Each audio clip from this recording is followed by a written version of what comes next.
All right, I just want to say thank you, Maleka Woods, for allowing me to interview you today. I was thinking to myself, it actually has been about a year since I've actually seen you in person. Really? Yeah, it's been about a year. Dang. It's crazy.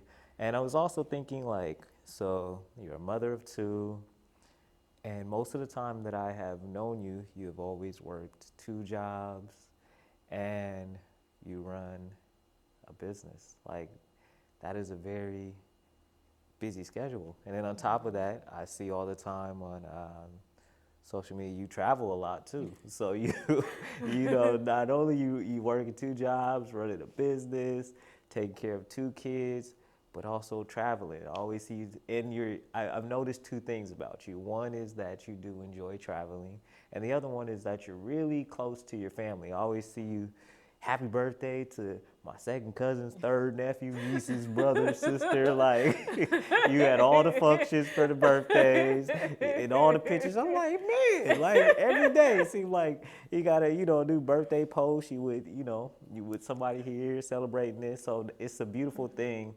to hear you so close, see you so close to your family, and you're with your schedule, the fact that you're able to still travel and do these different things is really inspiring.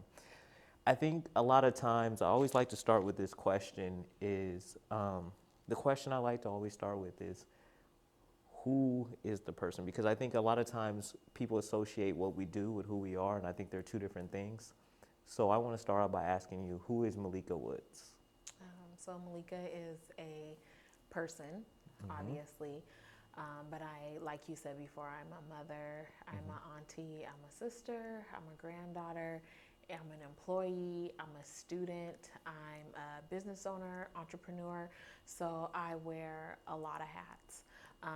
A lot of people get to see all the fluff Mm-hmm. that goes on, all the fun stuff, but no one ever gets to see like what happens on the inside. Like, in order to create all that fluff, I have to work extremely hard in my personal life, in my family life, just to be able to create that stuff.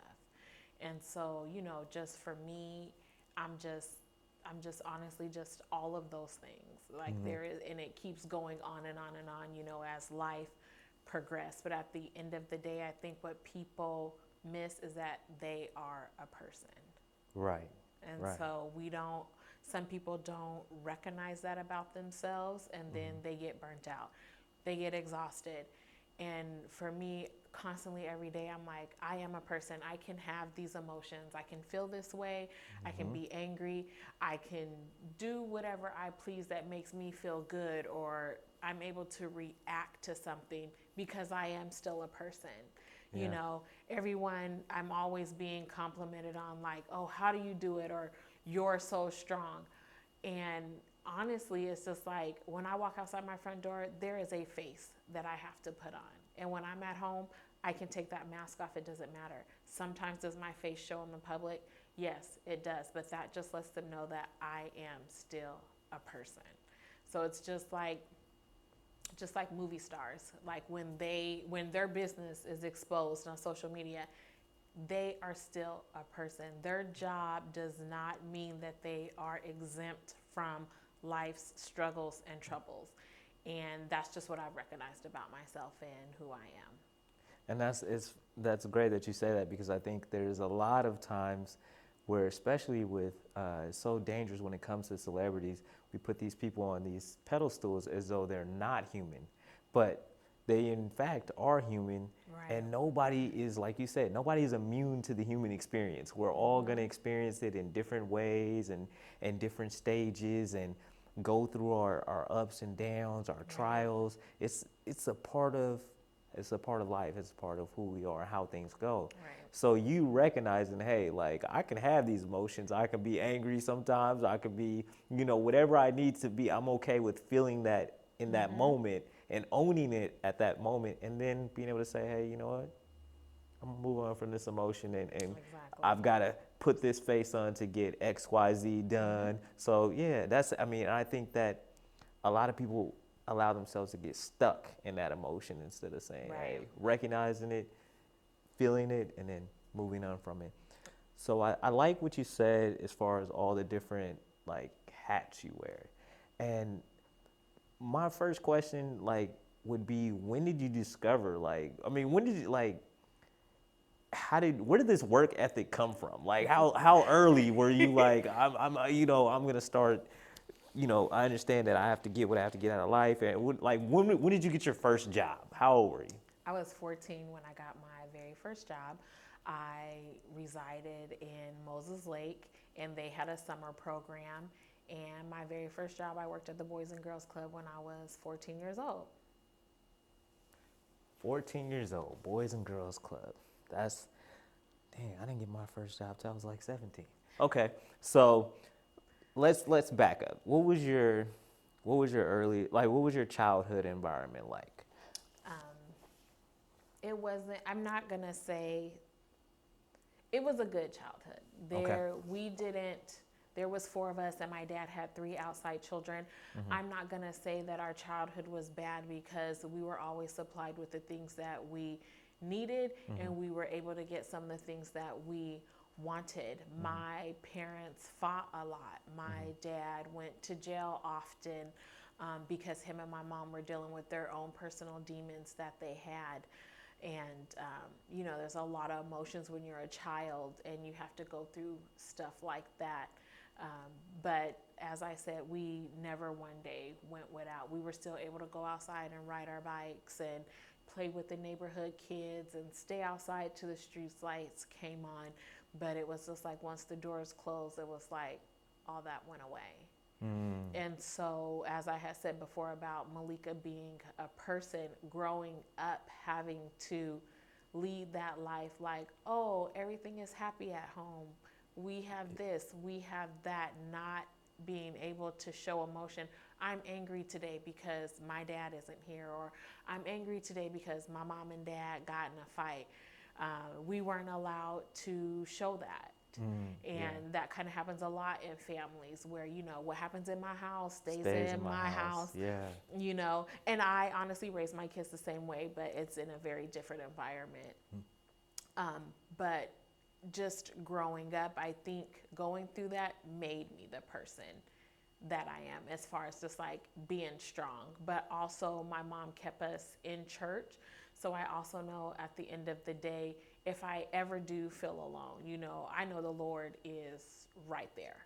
Yeah. But I also had to teach myself to say, hey, you are a person, you matter. You don't have to always hold your emotions inside.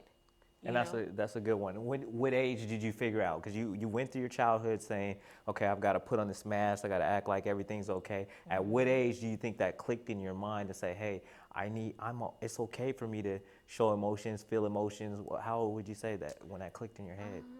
I would honestly say I was way past the age of 20. Yeah. So I've been living with my grandma now for almost 5.5 years, mm-hmm. and living with her has been like an extreme blessing. Like, I've been able to do a lot of things, especially for my children. Mm-hmm. And I just think at that point, after I stopped running from myself, mm-hmm. per se, I was able just to start over.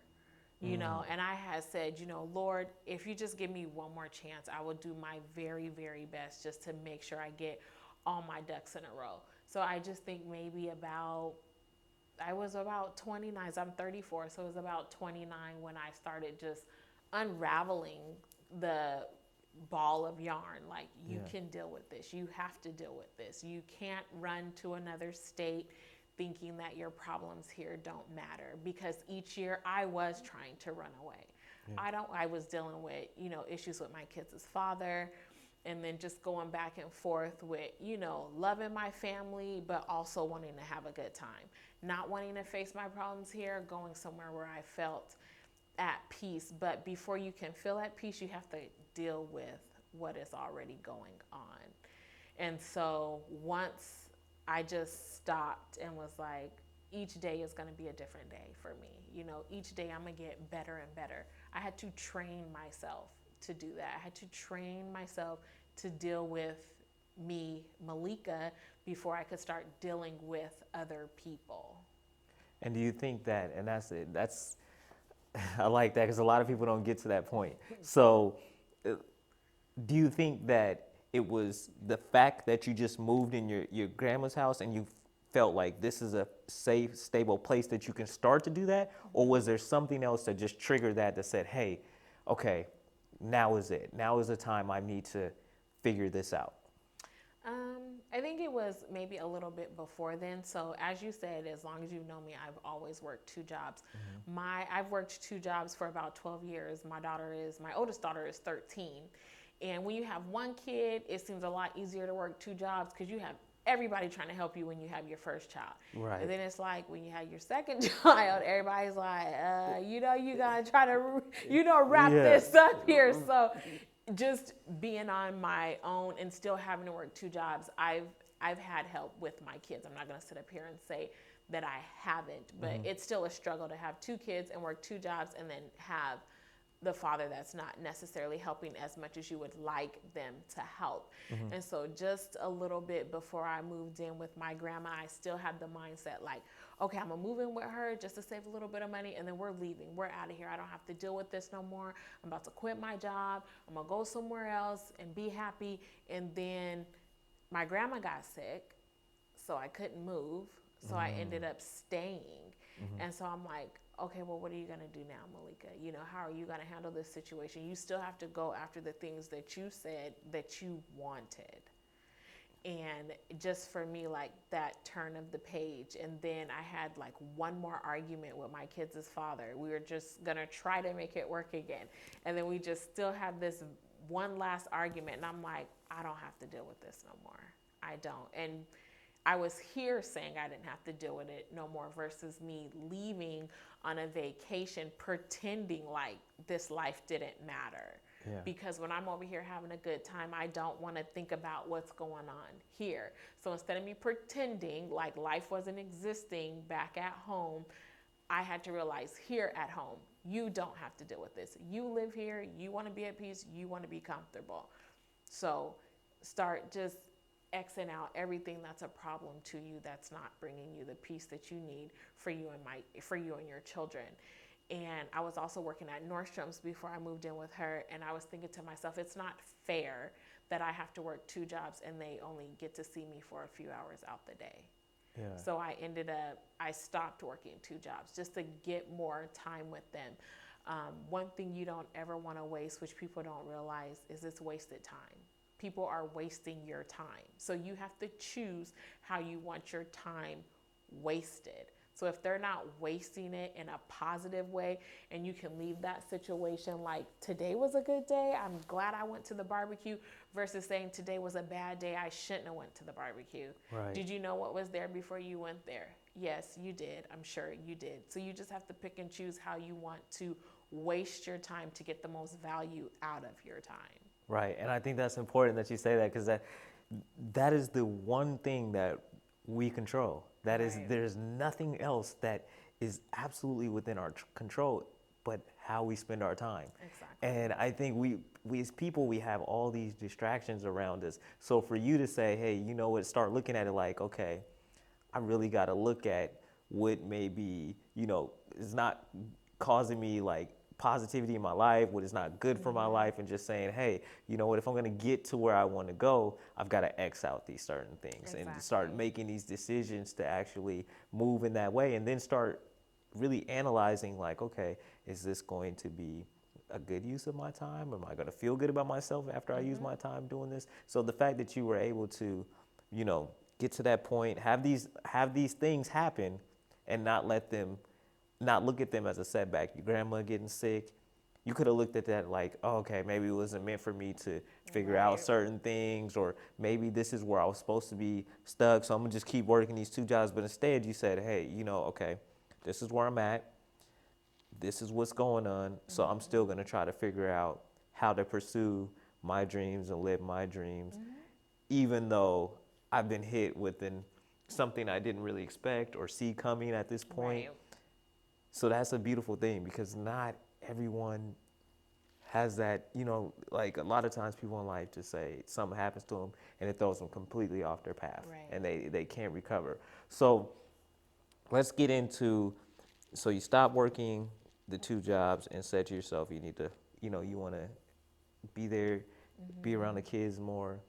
When did this whole idea, because I swear it was just one day I looked online and you're like, I'm about to start a business. So, and I was like, and then I was like, wow. And then I seen all this stuff coming out and I was like, let's go to lunch. I need to figure out how do what is this? How did you do this? And how did you're like this person? So where did this whole idea come from? So I've always been in love with my lips per se. I've never went to bed without chapstick. It's just something that I've just always done. I've always played in makeup. I've always wore at least 3 things of lip gloss at one time. That's just always been like my thing since I was a kid. And so I did a photo shoot with my friend, Ashley Alexander. She owns the Beauty Bake Parlor. And I had took this picture and I just kept looking at this picture like, I feel like I could start my own lip line. Like I have enough lipstick, I wear enough chapstick, you know what I'm saying? I just love my lips. They're full lips, you know what I'm saying? So I just, started just writing down different ideas, different names, and we came up with Lip Ocean 184. And what that means is I wanted something that always was going to keep moisture. So I thought of it like a lotion, for your lips. And that's how I ended up with Lip Ocean. Now, the 184 are numbers that represent my mother. So my mother was pregnant with me when she was 18, and her birthday is September 4th. Okay. And so that's where the 184 comes from. But it's been open for 2 years now. And I really enjoy doing it as much as I can. I think that the struggle I may have with it is just trying to find a balance in between like life and buying products. But whatever I have, whether it's 1 or 20 lipsticks, I'm gonna sell it till it's gone. But I really, really enjoy doing it. I really, really do. And it's convenient because it's online, so it still gives me access to be with my kids as much as I want to. I can still work my current job I'm at and my second job as well. So it's of convenience, but I really enjoy doing it. Really enjoy doing it. See, that's amazing. And the picture that sparked it, are you talking about the one where you're in the water? No. Oh, okay, that was okay. part of the photo shoot. Okay, It's not a professional picture. I'll definitely send it to you. Okay. But I just kept looking at that picture like, I think I can do this. And you don't know unless you try. So I'm like, okay, well, let me try it. Let me see how this works. So I just did a lot of research on what companies to go to. So I do go through a third-party company. It's not nothing that I make in my kitchen. Right. So I do go through a third-party company, but just each order is an excitement for me, whether it's one person placing an order or 20 people placing an order. All of it's excitement for me because it's just like, it's mine. It's something that I created. It has my name on it, and it's here for the world to enjoy. And I think that's I like the first part you said. You did the research. Because a lot of times you hear, people just hopping into something, have done no research, don't know, what direction they need to go, but they just decided that this is what they're going to do. So the fact that you said, hey, I got this idea, you got this vision in your head, and this is something that you really want to do, and you took the first step to do the research before you put yourself out there. Right. And we're able to connect with somebody who with a third party that works for you, and you also were able to get some pieces, like didn't you have an aunt that developed your website? Like you were able to get some pieces in place too before you got going. And that's a lot of, one of the things that people I think don't realize is when you actually are following your dream and you have a dream, the pieces that you need will line up for you and you won't even expect it. So talk about some of the pieces that once you went on this journey, like what are some of the pieces that just lined up for you as this was coming together? So my aunt actually knows a graphic designer. Her name is Tish, and she used to work with her, so she hooked me up with her. And Tish is amazing. She does 100 things. And so just being able to get with her just kind of streamlined everything I currently have with my business, honestly. So she did the layout for the name. So she chose the font and the graphics that I have today. Though she helped me build my website. We did a little photo shoot last August. So she is honestly like my main source to help me run my business as far as like the graphics go, because as much as we would like to say we're afraid or not afraid of social media, at times she is my front door to that. And you know what I thought about the other day is I always go in and out on active or deactive on my social media. Some days I feel like social media, some days I don't. But in the back of my mind, I'm like, you have a business, so you cannot shut that down, only because that's your storefront. That's Right. what you have. Like, people aren't out marketing, passing out flyers anymore. Like, literally, your social media is your storefront. So that's another thing that I had to like overcome, which I honestly overcame probably in the last 3 months, because I would deactivate my own business page. I would, on everything, Facebook and Instagram, I would just deactivate my whole entire business page. I mean, people would still be placing orders. And then when I felt like I was in the mood to do it, to, you know, post again, I would bring it back up. But honestly, just like I said a few months ago, this is my storefront. This is how people see me. This is how they know what's going on. So I just have to get in there and just drive it as hard as I can. And I think that's interesting that you say that, because I also have a struggle when it comes to social media. What do you think for you? What was is it just the idea of I feel like it's so much information there, and it's like it can be very consuming. It can be time consuming to be active on there. It could be just energy draining sometimes, because you have to, it's not like you can go on social media and everything is rainbows and butterflies that you see. It's a lot of everything, and it's just so much to take in. What was it for you? What was like when you just, like, the first time you deactivated, what was like your mindset? Like, this, what was you going through at that moment when it came to social media? It was just that I didn't want to be bothered. I didn't want to be bothered with it at all. And I got to a point, and it might not even have been recently, but I think it started like last year. I just got to a point where it's just like, there is really no purpose of having social media for me. I felt like maybe I've used it to the point where I didn't want it anymore. Not everything needed to be put on there. And this is stuff that I have personally done to myself. Like, I've put personal stuff on there and then gotten back positive or negative feedback, or everybody's opinion about things. And it was just a personal thing. It had nothing to do with my business.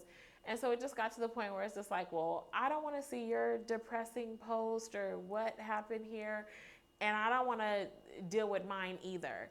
So I just didn't want to be bothered with it. But then it's just like, oh, you got a business, right? That's your storefront, right? Yeah. And so just coming back to it now, I'm just like, I do my very best to just focus it all on my business. I don't have to post them at the restaurant. I don't have to post me and my kids walk to the park. That's fine. That kind of stuff is personal to me now. I honestly went on there and hid every last picture I owned, if it's not related to my business. And I've had Facebook since 2009.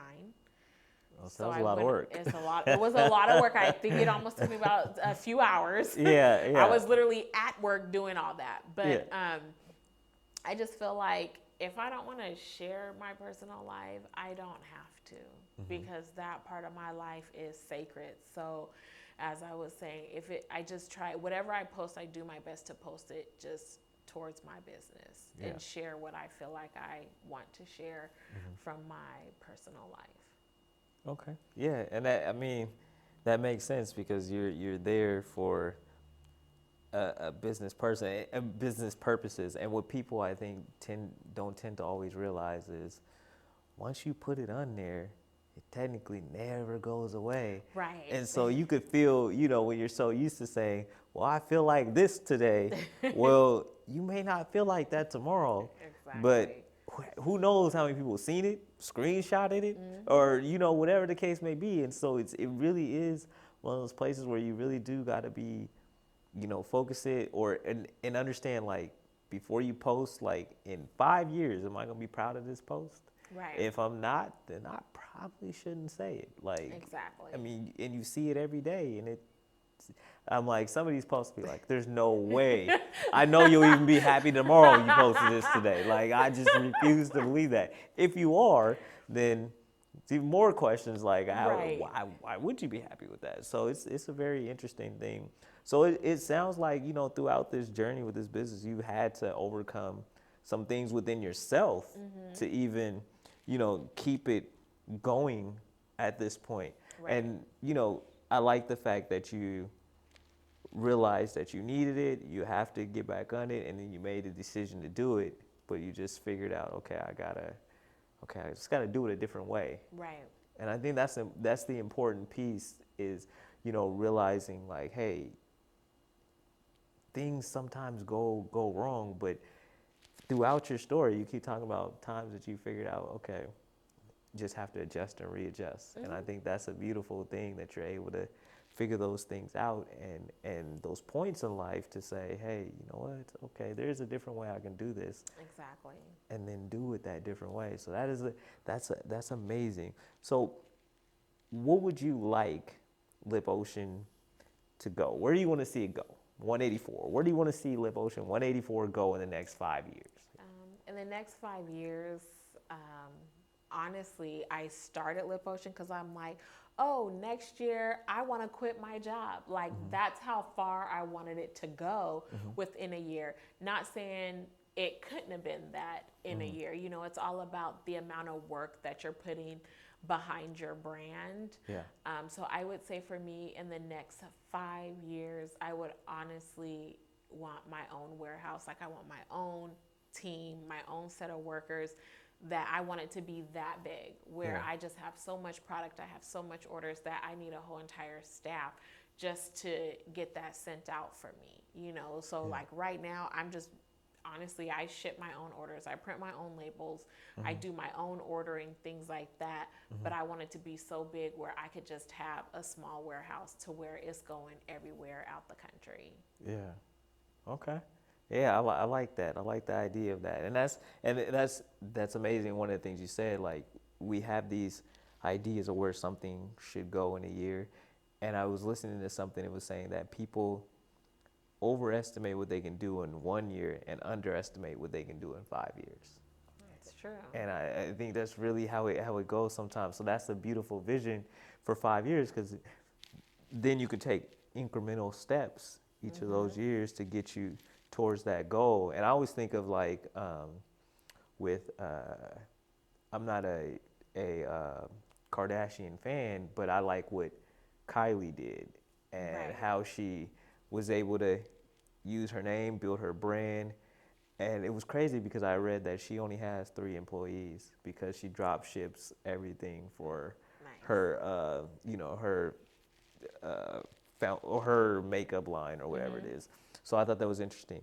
I said to you before we started the filming that I wanted to get your opinion on this. I feel like I've been thinking about the whole idea of beauty and what that really means as far as society goes, because I feel like it's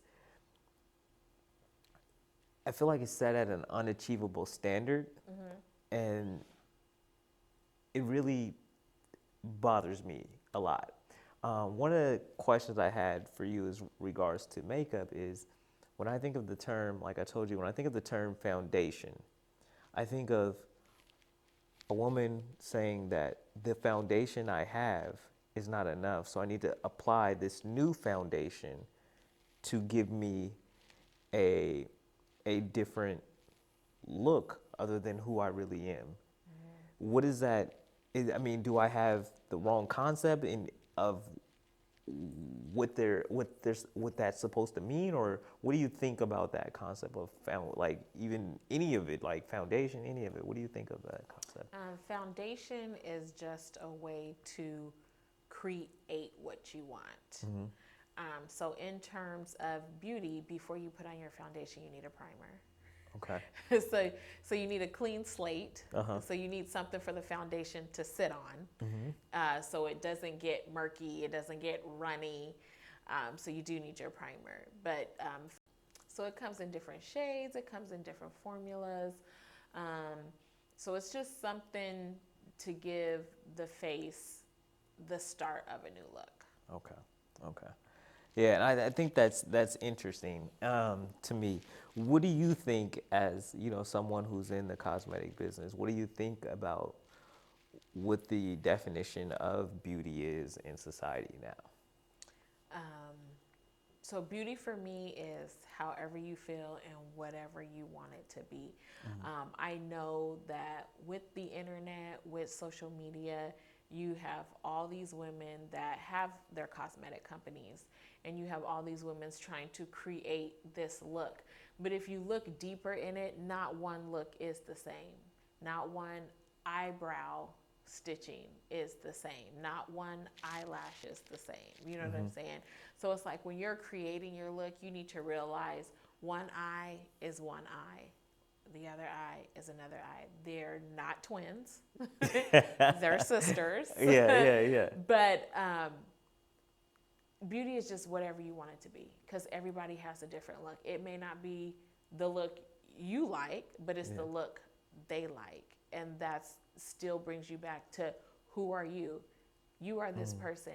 This is what you are creating. How do you want to look? You know what I'm saying? Yeah. And everything on the internet and social media, I don't care how much you try, you cannot imitate it, because you are the one creating it. Now, can you perfect it? Yes, but it is still not going to be the same. Right. And I think that is the piece that, realizing that it'll never be the same, I think Right. once you accept that, then you don't have to chase somebody else's definition of it. Exactly. You come up with your own, and you're satisfied with your own. So I want to, as we get ready to wrap up here soon, I want to ask you, like, so for the young women out there who want to start their own business, or minorities, what would you tell them? Like, what would you tell them if they're saying, "Hey, I got this"? They came to you and like, "Hey, I got this idea." What would be your advice for them? For one, just go after whatever you want. You know what I'm saying? Make sure that you own your name, you own your brand. So make sure you pay for that. It's not gonna be cheap. You're gonna be like, "What? Yeah, pay that." You know what I'm saying? Make sure you do your research and keep researching. I mean, as far as my business goes, I have a lip line, but I also noticed within the last year, oh, you're gonna need something else. You know what I'm saying? And then you're gonna need something else after that. So how many products do you wanna have? What do you really wanna sell? How can you make your brand different from the next person? Because everybody is selling lipstick. And that's what I have to keep telling myself. Everybody sells lipstick, Maleka. Everybody sells a t-shirt, everybody sells a backpack, but what makes yours better than theirs, or what makes yours stand out? So I would always just let them know to make sure you keep standing out, because there is going to be someone that might create something like yours, or already have something that you don't know about. And then you can't get discouraged if you feel like their status is going up higher than yours. Your time is coming. And that's what I often have to tell myself. Like, your time is coming, just keep working. You know what I'm saying? Rome was not built in one day. Right. You can't take the elevator, you got to take the stairs. Yeah. So just take it one day at a time, and step by step, and just keep building. Whatever you start with, just keep building from that point. Yeah, and I like what you said with the Rome not being built in a day. You can't take the elevator. You gotta take the stairs. Because a lot of people, they don't get it within the first 4 or 5 months, and they're like, "Oh, yeah, I guess this wasn't for me. I gotta try something else." But like you said, you gotta keep working it. Your time will come. You just gotta put in the work. There's people who end up taking the elevator and getting there. It's never lasts as long because they didn't have to work to really get Exactly. there. So you want to put in the work so you can appreciate what you got once you get there. So Exactly. I like that that's a good piece of advice, and I think it's something that's not said as much. People are always looking for the get rich quick scheme, Exactly. or the shortcut to this, the shortcut to that. And like you said, there just aren't any shortcuts in that regard. So that's an amazing Exactly. thing, to really let kids know, and I think it's important. So I love that. So we kind of got this vision where we want to see Lip Potion 184 going the next 5 years. You've overcome a lot of different things. You had to look yourself in the mirror. You're working, taking care of these kids, and it's a journey. Like, Yes. yeah, and I love, seeing you progress on your journey. And like I said, I just remember one day out of the blue, like, yeah, I'm about to start a business. I'm like, oh, okay, all right. And then next thing I know, I'm seeing product, I'm seeing websites. I'm like, this just came out of nowhere. So I just want to say, it's inspiring and motivating for me Thank to you. see you do these things and go after, the things that you find, go after your dreams and really chase it. And I think that that's something that more of us need to see when it comes to people. We need to see more people of color Right. going after their dreams, chasing what they really want in life, and saying, "Hey, I'm not gonna let nothing stop me. I'm gonna go get what I want to get." And so you've taken that mindset and even saying, "Hey, you know what? I gotta find more. I got this lip line, but I'm gonna need more." And I was just watching something yesterday. It was talking about having multiple streams of income, like trading time for money doesn't work forever. If you want to Exactly. build real wealth, you've got to have the multiple streams. So you're already thinking, okay, I got to add more, and then Right. figure out how to make my brand stand apart from all the other people doing this. So, like, I just want to say, I appreciate your time. Once again, I'm in awe of what I see you doing. It's a beautiful thing, just because I know how hard you work. Thank you. So it's a beautiful thing to see you doing this, and I will definitely be paying attention to your journey. And when you really just that 5 years, I'm gonna be at the opening. I'll record that to you Oh, for you and thank interview you then. you. So I'm here for this, and I really want this series to be where people can see people of color doing their thing Right. and really just figure out, how they can start to chase their dreams and do their thing too. Yeah. So I appreciate your time today. Well, thank you for having me. Of course, no problem.